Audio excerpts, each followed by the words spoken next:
Oke, jadi kalau cerita tadi tentang membesarkan anak, ini ceritanya Oni kan punya anak 3. Iya, 3 itu kan pasti isi kepalanya beda semua. benar. Nah, untuk menanganinya gimana Oni dengan masing-masing karakter itu? Oh. Jadi kan saya punya anak 3 ya. Yang 2 kan udah kuliah. 1 SMA kelas 3 yang kecil cewek. Jadi beda-beda sih ya. Jadi kan kayak sekarang kan kita nih orang tua di era kalau dibilang Milenial katakan ya. milenial ya. Tapi sih kalau dibilang saya orang tua yang terlalu kaku juga enggak, yang terlalu yang orang zaman dulu lah Kalau ya, gitu, ortodok ortodok banget enggak. tapi terlalu modern kali juga. juga enggak. Jadi di tengah-tengah gitu.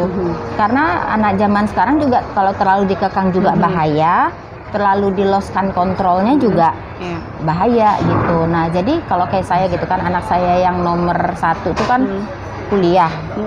Nah, sekarang dia lagi nyusun Mbak Meg. Kebetulan dia nyusun juga masalah tentang cinta kupu juga. Masalah apa? Lupus ya.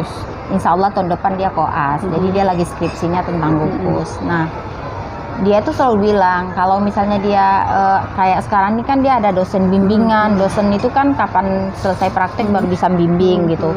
Nah, nanti dia tinggal telepon, "Mi, Ai hari ini pulangnya telat ya karena mau bimbingan gitu." Oke, ya udah nggak apa-apa. Nah, kita kasih kebebasan gitu sama anak. Yang penting kan kita kontrol. Nah, kebetulan kan kalau itu tadi tidak terlepas dari tanggung jawab keluarga juga ya. Nah, kalau saya sendiri mengurus anak-anak itu terus terang nggak bisa, nggak mampu karena saya kan juga kondisi juga nggak stabil. Nah, jadi saya kerahkan keluarga saya, kayak adik saya, suami, pentingnya keluarga. Nah, ketika anak saya di luar, itu nanti adik saya mengontrol. Nah, jadi kan saya itu punya adik laki-laki 3, perempuan 1. Nah, jadi adik-adik saya itulah yang mengontrol di luar nanti. Nah, jadi ketika anak saya di luar, saya tinggal bilang sama adik saya itu, si Ai lagi di kampusnya gini, coba kontrol. Nah, dilihat, oke Kak, ada, ya sudah. Nah, jadi dia nggak bisa berbohong gitu kan. Jadi dia ya jujur, daripada dipikirin nanti kalau aku berbohong cepat ketahuan jadi berabe gitu kan. Jadi lebih bagus jujur gitu. Tapi kan istilahnya kita juga tidak membatasi gitu, membatasi kegiatan dia gitu. Nah, sama juga kayak anak saya nomor 2 juga gitu kan, kuliah juga. Nanti kadang dia pulang kuliah selalu bilang, "Mi, sebentar ya mau main futsal di keluarga, di teman-teman." Karena anak-anak remaja juga kalau kita larang-larang juga kan nggak bagus juga gitu. Kalau itu masih positif, ya sudah. Oh iya udah bener. Futsal ya Dek ya. Di mana Dek futsalnya gitu? Itu Mi di samping kampus. Oke. Saya telepon lagi adik saya, "Piski, coba lihat. Dia itu di sana ada main futsal gini-gini." Nah, kebetulan kan kampusnya anak saya dulu juga kampusnya adik saya, jadi udah kenal semua. Ya adik saya tinggal telepon aja satpamnya di situ. "Oh ya bener, ada nggak ponakanku di situ?" "Ada Bang." "Oh oke, ya udah nanti adik saya yang lapor." "Ada Kak." "Oke siap." Jadi kita kasih kebebasan tapi kita kontrol gitu. Nah, Berarti tetap ada mau dicek juga ya tetap ya. Kita sekarang kan gini loh Mbak Meg, anak-anak itu bisa jadi di depan orang tuanya itu dia nggak berani macam-macam, ketakutan atau merasa jangan nampak lah ya dia itu gimana gitu. Nah, di belakang anak kita terlalu brutal gitu kan. Saya nggak mau. Saya mau anak saya itu ya di depan saya itu apa adanya. Nah, kalau di belakang saya itu kalau bisa dia tuh santun sama orang, manut gitu, nggak usah banyak neko-nekonya. Nggak apa-apa di depan orang tuanya dia yang kayak malas-malesan kadang, yang gimana gitu. Daripada ada contoh anak yang di depan orang tuanya diem nggak tahu bilang bagus. Jadi orang tua selalu bilang anak saya bagus, tapi nggak tahu di belakangnya. Nah, saya selalu bilang kan anak-anak seperti itu. Saya bilang sama anak saya, kayak yang dua-dua yang kuliah nih, "Mami minta tolong, kondisi Mami itu kan sakit." Apalagi kan ini udah remaja kan, udah enak kita ya tukar pikiran. Jadi saya bilang, "Mami ini lagi sakit, tolong dong baik-baik, kuliahnya baik-baik, selesai pada waktunya. Jadi istilahnya jangan main-main gitu kan. Jadi yang bener lah, yang bagus-bagus aja, yang lurus-lurus aja." aja. Jadi yang ya waktunya selesai kuliah selesai gitu. Jadi yang baik-baik lah ya dengan kondisi mami sekarang kayak gini. Nanti kalau terjadi apa-apa gimana? Gitu. Selalu ada pendekatan kita kan. Nah sama yang nomor 3 itu kebetulan cewek satu-satunya. Nah SMA kita ikutin juga kemauan dia. Nah dia kan nanti kan namanya anak remaja kelas 3 SMA suka ngumpul-ngumpul sama temen. Ya udah saya kasih mau kemana dek gitu. Cleo mau ini nih sama temen-temen gitu kemana misalnya mau ke mall. Oh ayo saya ikut. Nah saya ikut. Ya udah saya sama-sama dengan dia ikut. Tapi nanti dia yang pergi kemana sama temen-temennya.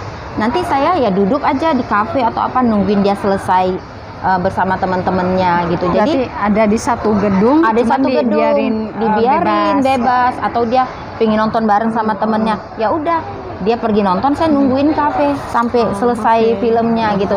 Jadi saya biarin dia, tapi saya tetap mantau, saya di dalam gedung juga gitu. Berarti walaupun bebas tapi tetap terkontrol. Benar, Ya, karena tetap anak diawasin bener sama orang anak tuanya. sekarang kan nggak bisa juga sih kalau dilarang-larang kan gitu. Jadi kita sendiri orang tua yang tahu bagaimana cara kita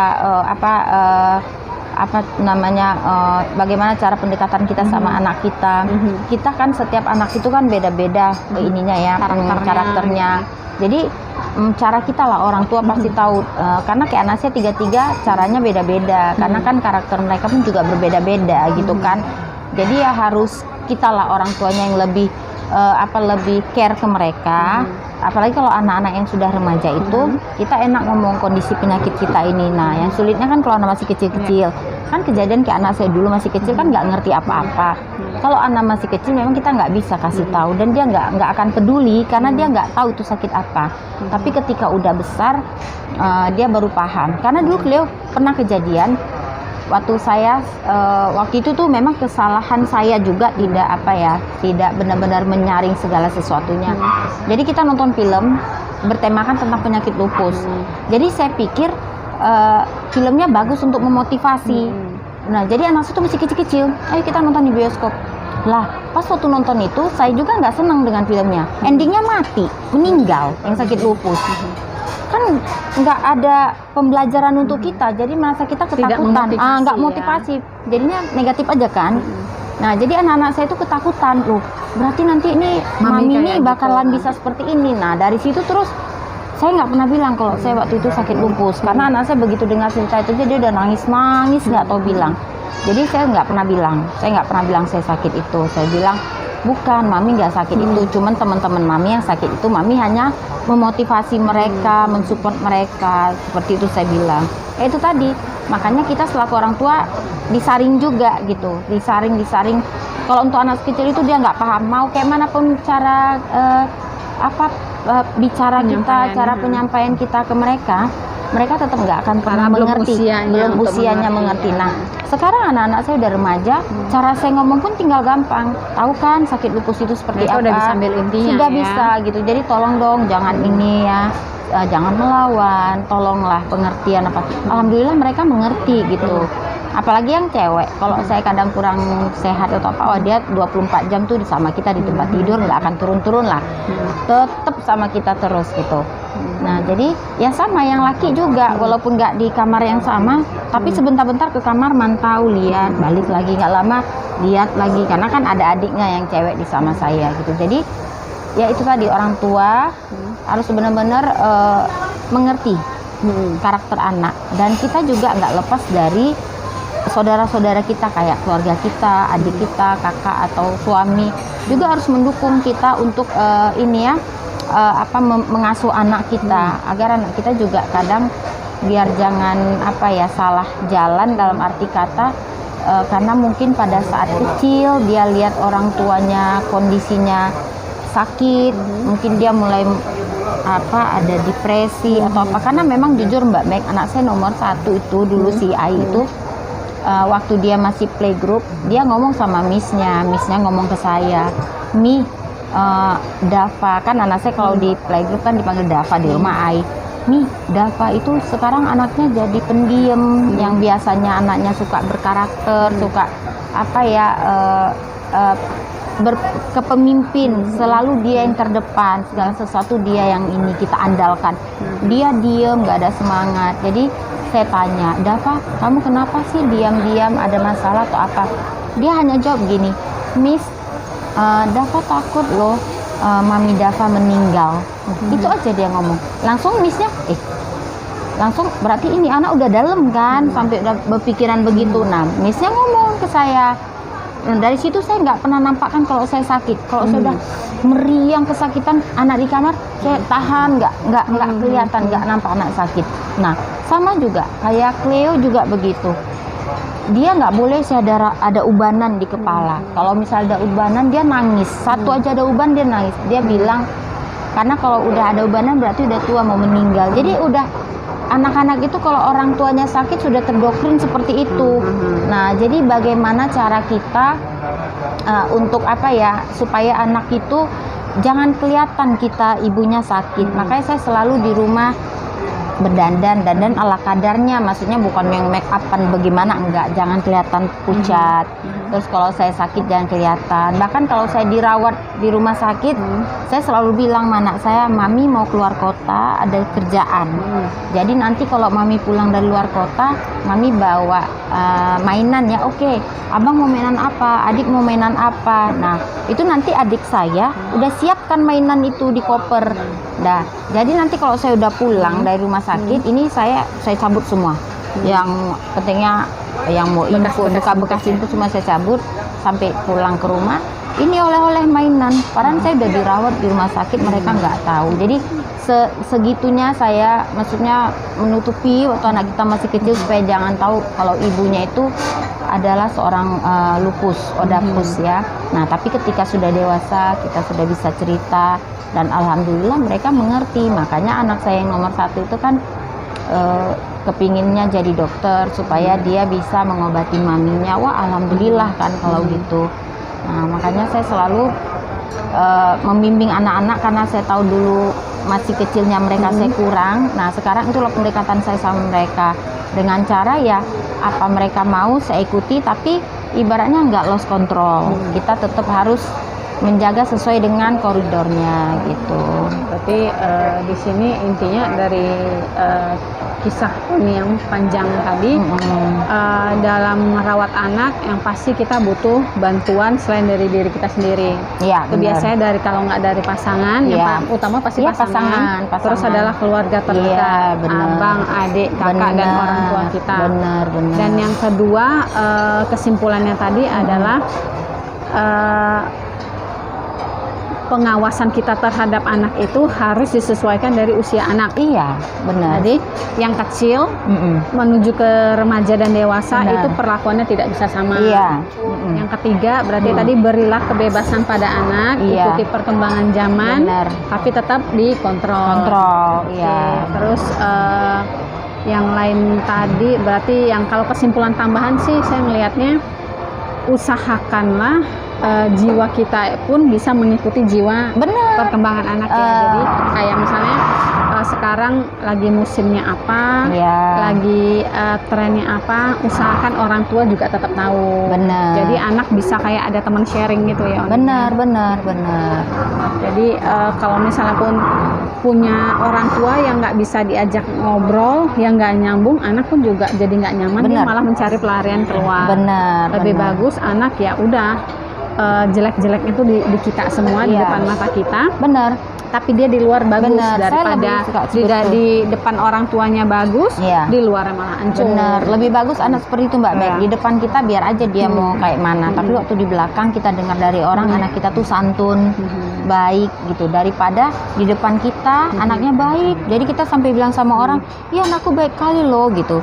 Padahal anaknya di belakang kita bela mati-matian gitu. Padahal anaknya aslinya ancur-ancuran di belakang. Benar ya, seperti itu. Jadi kurang lebihnya mungkin tips dari Oni yang memang udah punya anak 3 dan udah belasan tahun hidup dengan lupus itu adalah seperti itu. Mungkin teman-teman di luar kalau bisa mengikuti silahkan. Kalau misalnya pun tidak, ambil aja yang intinya yang bisa dipelajari ataupun bisa diterapkan. Yang bisa diikuti silahkan diikuti. Kalau misalnya pun tidak sesuai, bisa disesuaikan dengan kehidupan masing-masing. Benar. Ada lagi Oni? ya. Yang penting kita dengan lupus ini apa ya, jangan putus asa, tetap merawat anak dengan baik, tetap merawat suami juga dengan baik, walaupun kita juga kesakitan, tapi namanya kita seorang ibu, apapun cerita di rumah tangga itu, di rumah khususnya itu, ibu itu adalah segala-galanya gitu. Nah, ibu tuh tiang rumah, fondasi utama. Ketika ibunya roboh, pasti rumah itu akan roboh. Nah, kondisinya kita ini kan dengan kondisi tidak stabil. Kita penderita lupus, otomatis psikis kita juga terganggu kan, kejiwaan kita terganggu. Tapi yakinlah kalau kita terus belajar dengan lupus ini, kita akan bisa melewati itu semua gitu, dan kita bisa menjadi sosok ibu untuk anak-anak gitu yang baik, dan kita bisa juga jadi sosok istri juga yang baik di rumah gitu kan untuk suami. Jadi seorang ibu itu bukan cuma fondasi, tapi udah desain interior dan eksterior, semua dia semuanya di situ, semua dia.